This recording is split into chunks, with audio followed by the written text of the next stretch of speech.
What if that nagging feeling in the back of your neck was real? What if those hands reaching out from the dark that you believed were there were there? What if the monster in the basement really existed? And what if there was really something under the bed? Would you have the courage to face your fears? Hello, brave souls.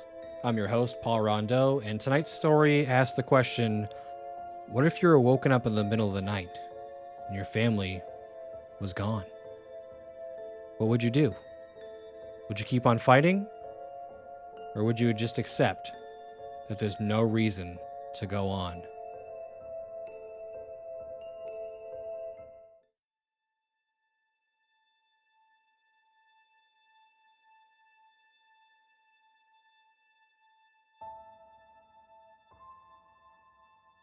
I was used to being woken up randomly at this point in my life.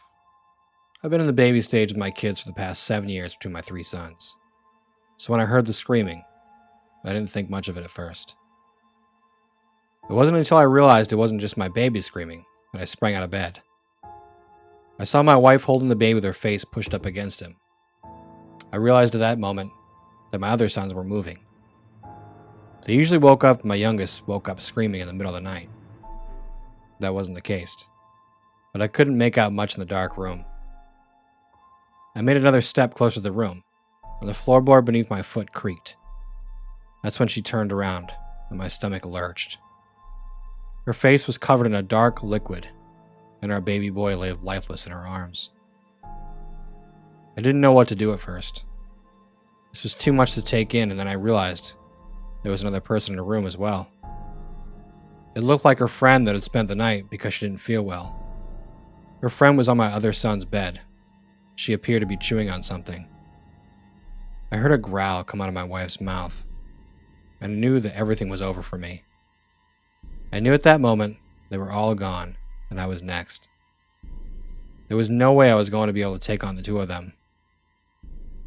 Her friend was the first to react and lunge at me. I pushed her to the side. She went face first in the corner of a dresser.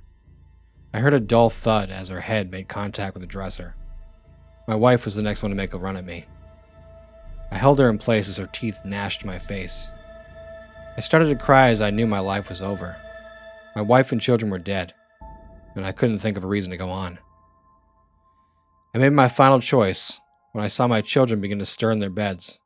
I could see them begin to get up and heard the growling coming from the bunk beds. This was the closest I was going to get to embracing my family again, and I gave up fighting right there.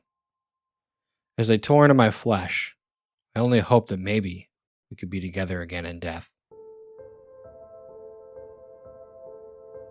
Thank you for listening, and I hope you enjoyed that extremely depressing story. If you're interested in another extremely depressing apocalypse story, you can check out this next one called Thoughts from an Apocalypse Survivor. It's literally exactly what it sounds like. It is the thought process of an apocalypse survivor. I'll see you guys over there, and remember to always face your fears.